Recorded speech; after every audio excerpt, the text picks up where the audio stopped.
The following is a hockey podcast out of Vancouver and Surrey, British Columbia. It'll only consist of a lot of puck talk and even more BS, or in actual words, banter and satire. Enjoy, and as always, go Canucks go. Canucks Nation. Whether you're on the Oilers bandwagon or the Florida bandwagon, I only got one thing to say. Oh, we the South, baby.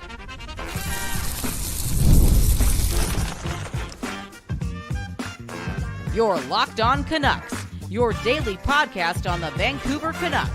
Part of the Locked On Podcast Network, your team every day. Hey, welcome to this bonus episode of Locked On Canucks. My name is Trevor Beggs, co-host of Locked On Canucks, and also a Canucks writer currently with Diehard Vancouver. Before we dive into the show, we got to thank you for tuning in to Locked On Canucks, because it is your Canucks every damn day. And tonight, we'll tie in a little bit of Canucks talk, but of course, we're talking about the Florida Panthers taking home their second straight Stanley Cup, defeating the Edmonton Oilers. And I got to say, man, we've got the unsubscribes in the comments for some of our people. Again, the casual fans not liking that we were pumping up the Florida Panthers, but the real Canucks fans, the real diehard fans, you're here listening on Locked On Canucks. Hate it or love it. Remember, it's Go Canucks going tonight. Hate it or love it, the underdogs. Hate it or love it, the underdogs on top. And I ain't gonna start. I don't know the 50 Cent song, but I feel good, man. I feel like a gangster today. And I didn't win, but Edmonton lost. So we won. Right? And as Trevor alluded to, we're talking to a specific group of Canucks fan. If you did not cheer for the Oilers and you're a Canucks fan, you got to be so proud of yourself, because you did it in 2 straight years. We're all getting older. The world's coming to an end. I'm sorry, the robots are coming. No, for real. Everything is in the sky. It's a weird time. It's a scary time to say we the South too, okay? For real. But we're just talking about sports here. We're just talking about hockey. And we're talking about your hockey team, the Vancouver Canucks, and how they're connected to all this. And bro, it's not even the Oilers thing and the rivalry, right? Or the quote-unquote rivalry, just our feelings. It's like the Florida Panthers thing too. So many things happened today that made me feel grateful for everything that's gone on in my Canucks life, okay? So I want to start off here. Before the hate or just like our feelings towards the fake Canucks fans and the Oilers, can I just say I got over a lot today. That was therapeutic, for real. I'm okay with the Canucks losing out on Matthew Tkachuk, and I'm so okay with the Canucks screwing it up completely with Gustav Forsling, because who was the best player in tonight's game?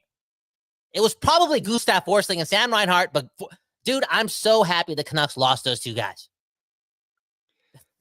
Just for one night, I agree with you. Moment's the moment. Hey, the moment's the moment. They're gone, but they killed the Oilers in game 6. Those 2 specifically. Yeah. Carry on. Well, honestly, I think a lesson out of tonight is that, for competing for the Stanley Cup, depth wins out. And Kyle, we've had this debate on the show before, the star power versus depth. And, a lot of the data says that stars are more important than depth when it comes to the playoffs. So you can take that data and burn it and throw it into a giant flaming pile of coily crap. Because tonight it was the depth of the Florida Panthers that won out in this series, right?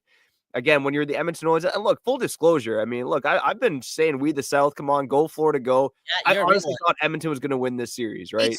Me too. And this is why I'm not a betting man, because I had a hard time seeing McDavid and Draisaitl lose this 2 years in a row with how driven they were, with how good they were in last year's postseason and this year's postseason, quite frankly. And it's pretty crazy to me that despite all the adversity last season, they come back from 3-0 down. They force game 7. You think that this is the year, like Florida has been in the Cup final 3 years in a row. Maybe the legs aren't quite there. You thought that this was going to be the Oilers' year for sure. And lo and behold, it was actually more so Florida this time around. It wasn't even, 6 games was kind of flattering to the Oilers at the end of the day, right? The Oilers led for 33 minutes of this series. Florida led for it would have been like 250 minutes in this series. I mean, that's a crazy statistic. And again, the Connor and Leon show just couldn't stand up to Florida's depth. And man, oh man, the Oilers must be kicking themselves for the goalie decision they made last offseason, saying, we made it to game 7. We can do it with Skinner and Picard. No, you can't. Oh my God, emotional. Okay, Trevor, I want to talk about everything. I really do. I can't believe you brought up Skinner too before we spent a couple more minutes on Gustav Forsling. Right? Because I feel as if to hockey nerd out with you right now, because that's what it feels like. Again, you got me addicted to the NHL. I watch playoff games. You should be proud of me, Trevor. I'm taking this stuff seriously. I'm taking this more serious than any other part of my career, quote unquote, whatever this is, whatever we're doing here, whatever podcasting is. Podcasting is the easiest job in the world. No, Trevor White, you know it too. Anyways, I'm addicted. I feel like I'm reading the game at an all-time level right now, and I am just so impressed with Gustav Forsling. We can talk all we want about Barkov, and that guy put on a clinic defensively today. I'm like, Pettersson, can you just watch film like that? You know what? You remember what we used to call Pettersson Datsuk? Barkov is the next Datsuk. He's too good. Anyways, Forsling, though.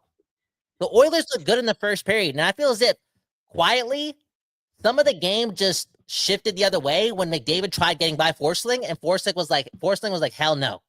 And he was a beast all game long. And this guy's, you know how everyone talked about Sam Bennett this time around the playoffs? Remember, last year, Forsling was that guy for Florida in his own way. And he was just so good today. And I'm like, again, just getting over this animosity. My relationship with the Canucks is just pucked up, man. They've screwed up so many times. But here I am saying, thank you for screwing up with Gustav Forsling, because he just stopped the Oilers 2 straight times in June. The Oilers are the team I hate the most right now in hockey. And I'm so grateful for Forsling and where he ended up. What a player, Trevor. Like, what does your hockey nerdism think about Forsling? Not just the performance in general, but his career right now. Yeah, I mean, I still wish the Canucks didn't give up on him. I mean, I know you say, Kyle, like therapeutic night. You're saying that you're happy Gustav Forsling is a Florida Panther, and he prevented us from ultimate sadness, which would have been Connor McDavid lifting the Stanley Cup. As much as he deserves it as a player, it would have hurt us as Canucks fans. And, Gustav Forsling, again, he bounced around through a couple teams after leaving Vancouver, and he's just so smooth, man. Like, I'm trying to think of a comparable for him, but like, is it going to be extreme to say like a Nick Lidstrom light? Like, he's not Nick Lidstrom, but he's got that kind of calmness in his game. Maybe not the offensive ability or a clapper like Lindstrom, but the calmness in his game is. He might be one of the most calm players in the NHL, to be completely honest with you. Does not a lot gets by him. Not the biggest guy in the world, but positionally so sound, and honestly one of the best value contracts in the league right now too. I mean, I think he's making Marcus Pettersson money. I believe it's like 8 years, $5-ish million. Okay. Well, first of all, Trevor, I'm not gonna. It's crazy. Nick Lidstrom's, he's one of the most underrated GOATs of all time. Like, that's how damn good Nick Lidstrom is. And Forsling right now, to be a large part to why Draisaitl and McDavid were stopped 2 straight times in June. Bro, Gustav Forsling undoubtedly is the most underappreciated player in hockey. Just based on I know he gets credit, but he is too good. He might be top 10 defenseman. He might be top 5 defense. Like, when he's playing like that, I know he's helped out Seth Jones, Eric Ekblad around him. They got Barkov, that culture. Everyone plays defense there. But individually speaking, defensively, he made, again, play after play after play after play. So damn good. And on a night like tonight, I'm just, thank you, Benning. Thank you for Adam Clendenning. It all worked out in the end. And the Oilers, they get stopped 2 straight times by the Florida Panthers and Matthew Tkachuk. I'm going to go back to that point too. I'm over it. Thank you, Oli Ulevi, for looking good at the World Hockey Junior Championships, okay? Matthew Tkachuk, he played great today. That was his best game. He really wanted to stop playing hockey. That's how hurt he is. He's like, I can't do this anymore. Let's end it today. And that guy's will to win is unbelievable. Like, did you see his press conference before the game? A lot of people talk about McDavid and the legacy game and like how much desperation like McDavid's going to play with and what's going to happen. It's going to unlock a different beast, right? Matthew Tkachuk just responds to with like this bravado. Like, we're desperate too. And I think he meant that partially because he's really hurt. And thank you again, Trevor, for making me addicted to the game of hockey again. I'm watching so much hockey. I want all my players being Matthew Tkachuk. And just specifically, like, realistically speaking, I want my leader on my team, yes, being like Barkov, but also given that, like, will to win and have what Matthew Tkachuk has. And again, Pettersson, man, just watch Barkov and Tkachuk. And I'm sure Quinn Hughes is our closest comparable to Tkachuk too. I know they play differently, but I see similarities. All in all, though, what a winner. Oh, 100%, man. And You do need confidence in sports, right? Like that is a huge thing. And he like you said, he's got that dog in him. And thankfully the Panthers got so many guys who do have that dog in them, right? And Sam Reinhart with the hat trick tonight, Sam Bennett winning the Conn Smythe. Those guys, three of the ultimate dog players in the NHL. We've already talked about Forsling. We talked about Barkov. It's just like you go throughout their lineup and you can see why they've won back-to-back cups. And, to tie back to the Canucks, it's instructive, right? Because you do need, I think, 5-6 guys who are really key contributors to win the Stanley Cup. And, the Canucks maybe have a couple of those guys. They could maybe have a couple more if guys start hitting their stride, but they certainly need more if they're going to get there. But tonight, again, I think it's a good lesson that if you build your team properly, and the Florida Panthers, might I remind you, we talked about it. We did an episode on it. Come on, everydayers know. Talk about how the Vancouver Canucks could beat the Florida Panthers. The Florida Panthers were one of the saddest organization in the league. They made the playoffs 3 times in a 21-year span. And, within a few years, they rebuilt their team to make it to 3 straight finals, back-to-back cup final wins. It can be done in the NHL with right management. And I think that should give Canucks fans hope. And come on, there should be a little bit of a bravado tonight after the Florida Panthers beat the Edmonton Oilers. I'm feeling good, buddy. Let's go. We the South. That's how you're feeling, bro. Honestly, Trevor, I'm not going to stop the motion, okay? I'm not going to stop the motion.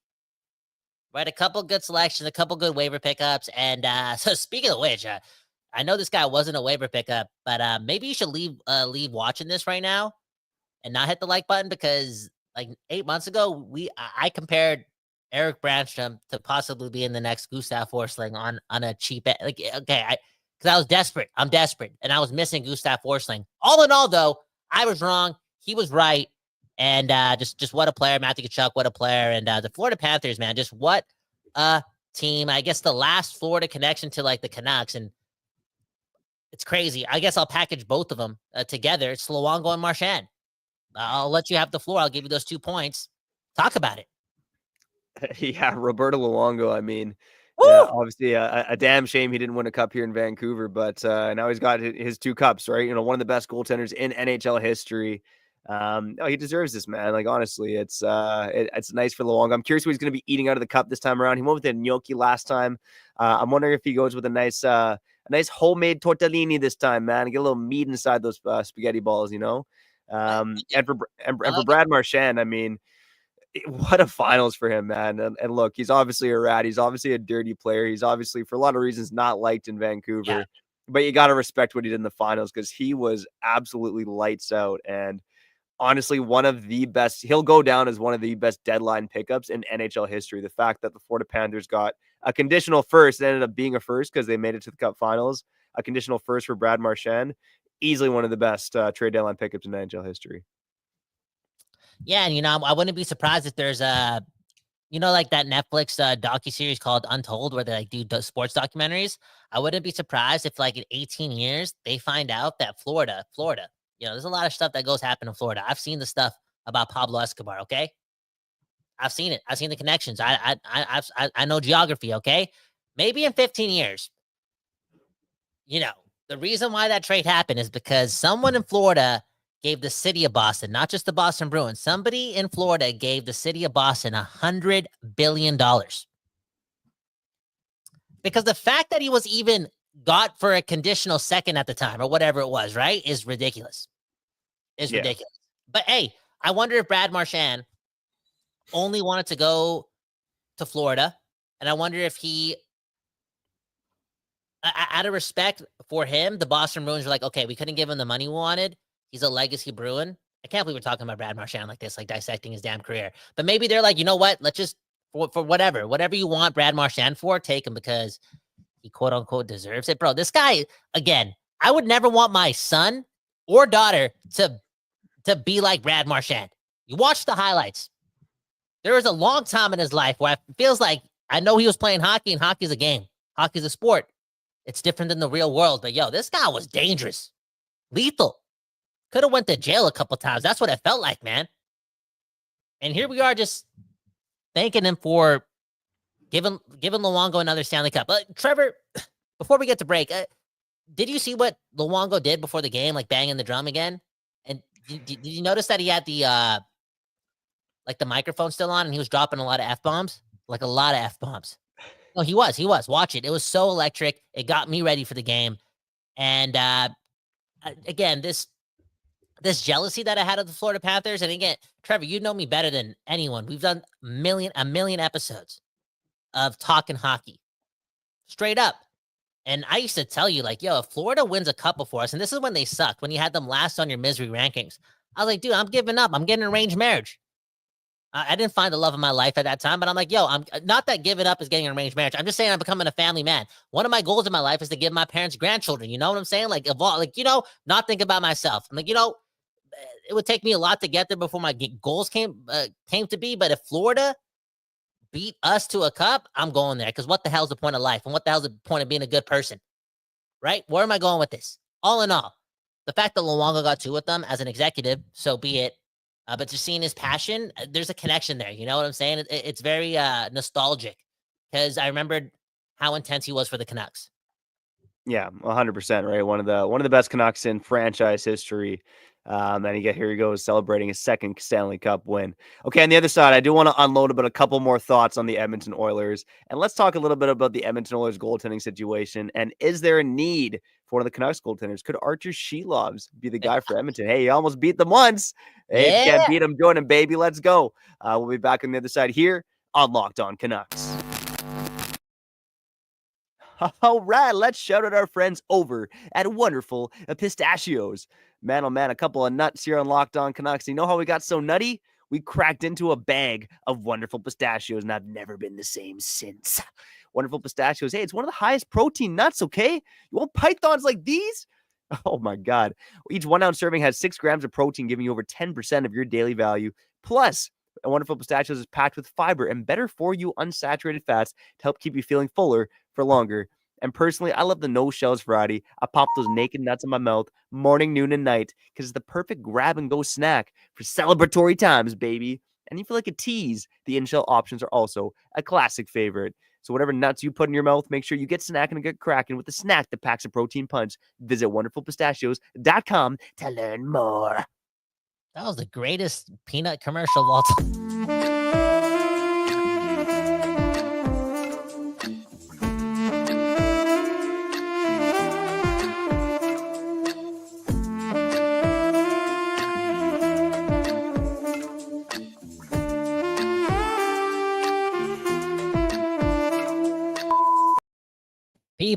People, we back doing this, and that's not doing our jobs, man. What are we doing? Okay, the Oilers just lost, and it took us 18 minutes to read a comment on Locked On Canucks. Oh my goodness gracious, man. I'm loving the comments. There's so many things to talk about. There's so much animosity. There's so many different angles, but I want to start here, okay? A deeply rooted question, not specifically so much so about the series, but again, you got me addicted to the game again. I've been ignoring my family more. I've been seeing my girlfriend less. She wanted to hang out today. I was like, I got to watch Game 6 of Florida versus Edmonton and possibly go on YouTube after. Thank you, Trevor. Anyways, Hangia is saying, yo, dude, TNT is the best thing that happened to the NHL. So happy I didn't have to watch Hockey Night in Canada anymore with that bum ass. Okay, hold up. Okay. I didn't fit. No. Okay. I just read the first. Okay. Okay. I'm so sorry about that. Respect. Okay. You're going to get us in trouble. Okay. Honestly, I like both broadcasts because I'm just a hockey nerd, and Hockey Night in Canada is still nostalgic to me. I'm 32 and a half years old. I'm an old man. I can appreciate whatever Hockey Night in Canada is, because it means a lot to me as a Canadian. This is what I'll say. I'm a Canadian. But yeah, TNT is just way better. Just way better. Just and the analysis is really good too. Yeah. Yeah, and I hope more U.S. fans pick up on it. I think one of the interesting articles recently was the fact that viewership was down in the States for the Stanley Cup Finals, right? And just reading into it, a lot of it is because fans just don't really realize that it's on TNT. Because it is new to the NHL. But kind of like you said, they're killing it on their broadcast. So hopefully that picks up, right? And, honestly, if a cup final with, the Edmonton Oilers and a Southern team in Florida that doesn't have a lot of national attention isn't great for ratings. But TNT, they're doing all they can to put out an awesome product. They're doing a really good job on that broadcast. Well, it's not TNT's fault that maybe the ratings went down in June in the Stanley Cup Finals, even though I predicted that it would be the best Stanley Cup series in like decades, and I was wrong on that. But a big reason it was living up to it over the first few games. Let's be honest, Trevor. Let's get into it. And Brian, thank you so much for the super sticker. I'm gonna bring up your comment because it kind of connects to this too. And I was gonna bring up the whole Sheloff thing because how he's better than Stuart Skinner. But I just want to start with this. The ratings are down because Connor McDavid sucked. Yeah, it was not a great final for McDavid. Analytically, it probably looked nice because on the ice, it looked nice as well. We were watching all the games and he was doing his thing. Like he gained the neutral zone, he gained possession. Like he was able to like still make a lot of chaos happen. And Bobrovsky was there and boom, bam, blah, blah, blah. But at the end of the day, I think a lot of hockey fans did come to see McDavid and they were disappointed. And they're like, you know what? I'll just watch the NBA finals because he didn't deliver. No, it was again not a great series for McDavid. Look, he had moments in the series for sure, but he didn't will his team to victory. He didn't even really come close to willing his team to victory, especially in games 5 and 6 there. But he certainly had those plays early on, just the beautiful passes. He tried to get a bit more selfish with shooting. I honestly think that the pressure maybe got to McDavid, right?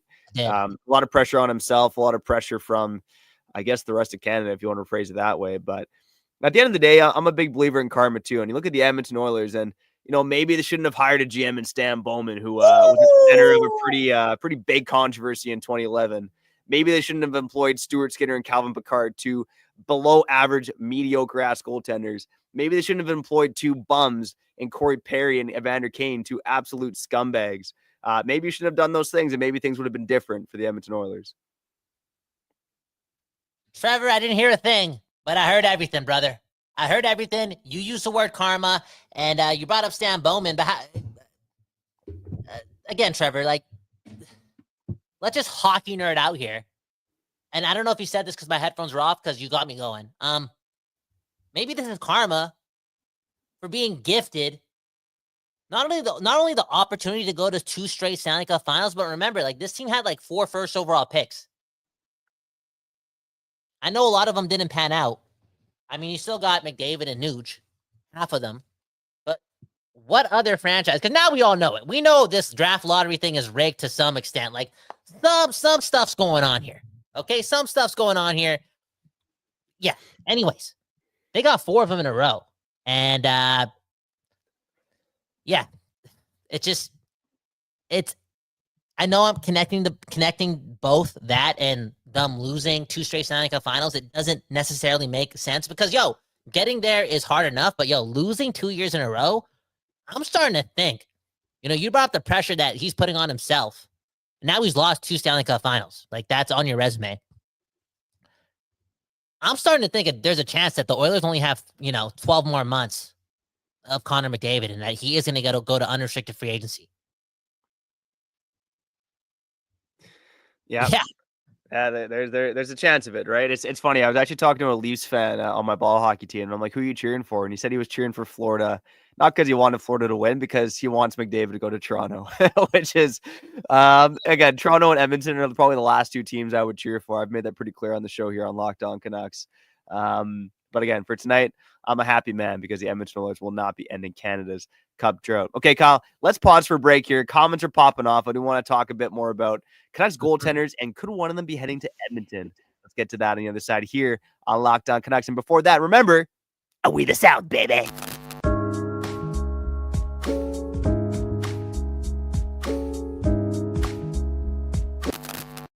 People, we back doing this, and that's talking about your Canucks and Connor McDavid possibly leaving the Oilers in 13 months. And again, this all matters. It does connect to the Canucks. Call us petty or whatever, but these are the things we think about because these things may happen. And yeah, the Oilers made 2 straight Stanley Cup finals. They're the cream of the crop. Like, doing that is hard. Well, not the cream of the crop, but they're like right underneath the Florida Panthers. Like, they're a successful hockey team. They are. And honestly, we'll get to this. There may be a goaltender away from winning the Cup, not because they're, that makes you better than Florida, but because, good goaltending creates miracles. And Stuart Skinner is just a disaster. He is. All in all, though, again, the success of the Oilers does connect to the success of the Vancouver Canucks in the long term. And, dude, it's there's like a 40% chance he's leaving, bro. That's what today did. Like, realistically speaking, and him going to Toronto, him going wherever, just not being in Edmonton, that possibly being a possibility now is just it's making me excited. Okay. There you go, man. Exciting times. Exciting times for Vancouver Canucks fans. What? It seems like a weird thing to say. Look, I do want to bring this up. You mentioned the title. The Oilers need Archer Shelovs. Again, a better goaltender than Calvin Pickard, a better goaltender than Stuart Skinner. I think there's probably a strong argument for it. By the way, a little live Abby Canucks update. It is the third period right now in Abbotsford. Abbotsford 2, Charlotte 1. Third period, go Abby Canucks, go Archer Shelovs. He led in the first goal of the game, but he has stopped everything else the rest of the way. 22 saves so far. Archer Shelovs, again, should the Canucks sell high on him? Should they sell high on him to Edmonton? Wow. I think there would be some hesitation about sending another player to Edmonton after, you watch Podkolzin and the Cup Finals for Edmonton again. Not a massive player on the fourth line tonight, does get their only goal. But Kyle, is there any chance that the Edmonton Oilers would be willing to pay big assets for any one of the Canucks goaltenders? I'll throw it all three. And would you even entertain that if you're Patrick Allvin? If it's Nuge for Lankinen, let's do it. Why are you laughing? I don't really want Nuge on my team. Actually, I didn't even include that as part of my rant. I kind of threw Stan Bowman, Evander Kane, Corey Perry, Stuart Skinner, Calvin Pickard. I threw them all into the bus. And Nugent Hopkins, we've heard some not so great things about him as a person. I know he's he didn't like that. Supposedly, he didn't even cheer for the Canucks. Yeah, okay. There's something about Nuge. I don't really want him in Vancouver. If it's Nuge for Lankinen, I'm probably not doing it. Damn, I just bringing up like how the Canucks need like center help, and I'm like, I look at the Oilers roster, and I know we sound like crazy talking about this, but I'm like, yeah, like the only realistic trade that's not even that realistic, it would come out of nowhere. Like we want to help out their goaltending situation is like targeting Nuge. Anyways, the only reason why we really like bring this up is because the Oilers desperately need goaltending. Like there's no way they're moving forward Stuart Skinner. That was just embarrassing. Like I know he's a good guy and whatnot, and I know. I shouldn't be bullying this dude. Like this is probably one of the lowest points of his career, but that's just not good enough. Yo, that's not being prepared, mentally prepared. Like you're not ready for the moment. You're not ready to back up Connor McDavid, probably the second best player of all time. You know what I'm saying? That third goal that he allowed today was one of the most embarrassing goals I've ever seen a goalie let in. And to have it happen in Game 6, I feel as if it was the final nail in the coffin of him being a number one goalie in the near future. But also, like, he's not coming back to Edmonton being the guy, and they're gonna need a goalie. And Trevor, I just like the Allvin did give them Podkolzin. Podkolzin's not an all-star or nothing, but that shows that they're down to make a trade. There's going to be conversation about this. I'm not sounding stupid or crazy. Like, the Oilers are going to target one of Lankinen or Demko ASAP. Or who else? Like, who else do you have, like, as a goalie target out there that's available? Yeah, I mean, like, there's certainly other ones out there. I'd have to think on that one a little bit, to be honest with you. But, there's other teams that, there's so many 1As and 1Bs in the NHL right now that there could be someone that shakes loose in the goalie market. But, yeah, I mean, the Edmonton Oilers, again, they don't have a great prospect pool. Their top prospect, Matt Savoy, point per game player in the AHL, kind of similar to Lecker Mackey, smaller, first round pick from 2021, I believe. But yeah, aside from players on their roster right now, it's who you're really taking from that Edmonton team, right? It's a lot of players. It's one of the oldest teams in the NHL. I'm not sure if there's a deal there to be made between Edmonton and Vancouver, but if you're the Edmonton Oilers, I just wonder what they would be willing to pay. I think you're right. Nuge may be one of the most interesting trade chips. But again, I'm personally not a fan of Nugent Hopkins. I see him. He's a good player, but I see him as a complimentary role piece. So like, if you're going to trade assets for Nugent Hopkins, like, why don't you just resign Brock Besser for that matter? No, because Nuge plays center. Like that's it. That's the thing. And I wonder how far the Oilers are going to go to get a goalie, because it's it's not good enough. Okay, last question. I don't know if you want to queue up some comments, and like we'll get to a couple more before we end. But I genuinely want to ask this question. Like, do you sympathize at all for Edmonton, McDavid? because I feel as if now we can say this now that it's over. Like, I'll say two things. I'll be honest, right? Like 4 years ago, before the Canucks actually made the playoffs again and just reinvigorated my soul about this team, before we had a 7-game series with the Edmonton Oilers in the playoffs, because I didn't feel animosity towards the Oilers until the Canucks got good again in 2023. Like, things were just intense. All in all, though, 3 or 4 years ago, I want McDavid to win a cup because it's good for the game. Like, Trevor just brought up the ratings going down this time around, and I know Connor McDavid not being must-see damaged that. It did. People, attention spans are small. They showed up for one game, and they're like, yeah, this guy's not dominating, right? Sam Bennett looks just as good. Brad Marchand just looks just as good, right? All in all, though, do you like empathize or sympathize towards like what they must be going through? Because 2 straight finals losses, that's a lot. Yeah, it's tough, right? And I think everyone was believing in the Crosby prophecy, right? It was mentioned this week. Crosby in that second final, they go down 3-2 to the Detroit Red Wings. They come back and win it in 7. The difference in that one though? Fleury stopped all but 2 shots in game 6 and 7, right? And Kyle, you're here, talking about like Stuart Skinner being more professional. To me, that all falls on Stan Bowman. Like, they should have addressed goaltending last offseason. That was a huge oversight. And again, karma for getting a guy in charge who's at the heart of a massive scandal 15 years ago, right? Of all guys, you brought him in. But to the sympathy point of view, look, McDavid, he works his ass off. He's one of the best players. He's the best player in the game. He deserves to win a cup. Leon Draisaitl, too. I mean, those guys are absolute stars in our game. A lot of hardcore fans in Edmonton, obviously, too, right? Like, we can relate as hardcore fans to the pain of losing in the finals. That part I can sympathize with. For the diehard Oilers fans, I definitely got some casual Oilers fans in my life who I do not feel bad for in the slightest. They can go suck it. But yeah, in general, do I feel bad? I guess there's a part of me that can sympathize, but do I feel bad? No, not really. It's sports, man. Come on. It's sports, yeah. Be a little thicker. Yeah. Be a little bit more Canadian, right? Yo, we the South, we did it. Hey, Trevor, I'm happy that, because me and you are getting older. Like, I got a gray hair coming out here. I don't yet. Have you ever I got a couple too. That's why I shaved the sides of my head, So you and I getting older, and I love this country. I'm blessed. We're so grateful. Like, I feel as if both of us are very fortunate to grow up in like loving homes, and that's already a head start. But just living in Canada is like a head start in life. That's not me and you didn't ask for, we just got it. Like, that's worth $1 trillion, billion, whatever's above money, it's crazy. I love Canada, but I'm so happy that you and I, even though we're, getting older and wiser and more empathetic, like, we're like, we're not selling our souls to the Oilers. We love the Canucks. And there's no way we're cheering for a team that eliminated us 13 months ago. And I don't give a puck, You can give credit to the Oilers for destroying our team to some extent, because they, it is what it is, right? Like, we lost and everything went south after. I know it's a Pettersson and Miller thing, but I kind of started it, and I hold on to that. Not just because I'm petty, but because this is hockey. This is not tennis, okay?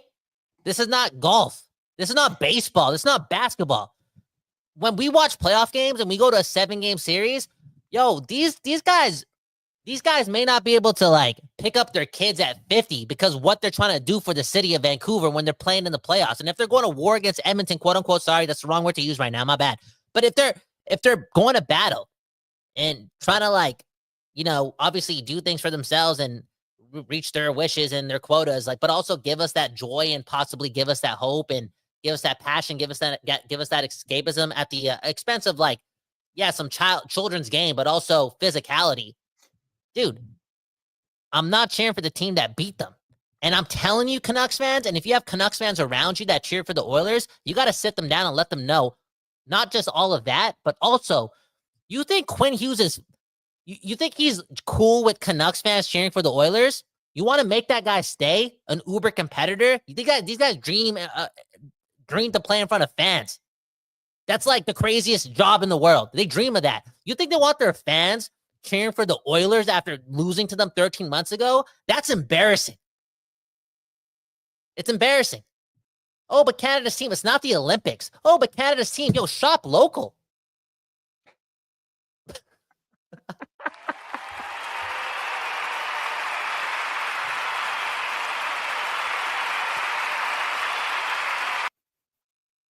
Kyle Bhawan, ladies and gentlemen. We're lucky to have you here on Locked On Canucks. Damn straight. I mean, again, I'm more Vancouver than I am Canadian. Again, we're not doing Locked On Canucks without you here listening. So let's get to a comment or two here before we wrap up on Locked On Canucks. Man, oh man, I mentioned it earlier this week, and I want to shout out SK93 in the comments. Edmonton Oilers equal the Buffalo Bills. Only need to lose 2 more finals. Man, if they don't, again, I talked about the karma already with this Oilers team. McDavid and Draisaitl deserve it, but based on the decision that organization has made, did they necessarily deserve it? I'm not so sure. And look, Edmonton's going to be right back in the mix next season. I certainly hope they don't get over the hump, but man, oh man, that would be one of the craziest stories in NHL history. Much like the Buffalo Bills losing 4 straight is one of the craziest stories in NFL history. Yeah. Okay, Trevor, like if they fix their goaltending, I know they're not as deep as Florida. If they just get a goaltender that's like 89 overall, like Dwayne Rollerson good at least, like they're winning the cup. Or they have a better chance. I'm sorry. But Skinner is like Mike Smith, bro. And when you have a goalie like that on your team and he lets in like a deflating goal or doesn't make that save on Tkachuk when they so desperately need it with a minute left in the first period, it gets to a point where it's repetitive and like you start to lose belief. Like the goaltender is the backbone of the team. Like Trevor, like we don't have to talk about your ball hockey team last year, right? You guys went through some radicalism. Okay. You guys went through the mud. Honestly, like you guys made a decision that would have got you guys canceled out of that league. Like, I'm surprised that wasn't a newspaper-like story, okay?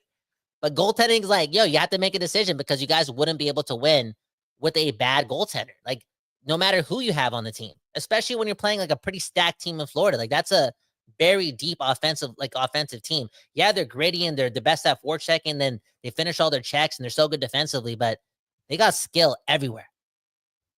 Right? So, again, like, all in all, I think the Oilers are a goaltender away from possibly winning a cup. And, you know, like a 50-50 chance is a good thing. But with Stuart Skinner in any Stanley Cup final against a team as deep as Florida, I'm telling you, like, we should be looking at this. Like, yo, at the end of the day, like, I know it went to 6 games and last year it went to 7. Look at the goal he let in against Reinhart last year in game 7. You know, that was a horrible goal too. It's like, dude, you have a 10% chance of winning with this guy between the pipes. Like, he's just not a good goalie. He's not a good goalie. Yeah. He's a backup. He's a backup. He should be a backup or a 1B, 100%. And yeah, now that I'm thinking about it more, could the Oilers, they do need Sheeloffs, they do need Demko, they do need Lankin. They need one of those guys. Yeah, I'm not giving them then because you're right, Kyle. I think they're our goalie away from winning the Stanley Cup. But better luck next year. Mm-hmm. I feel good. Hey, Trevor, like I said, man, I'm proud of you.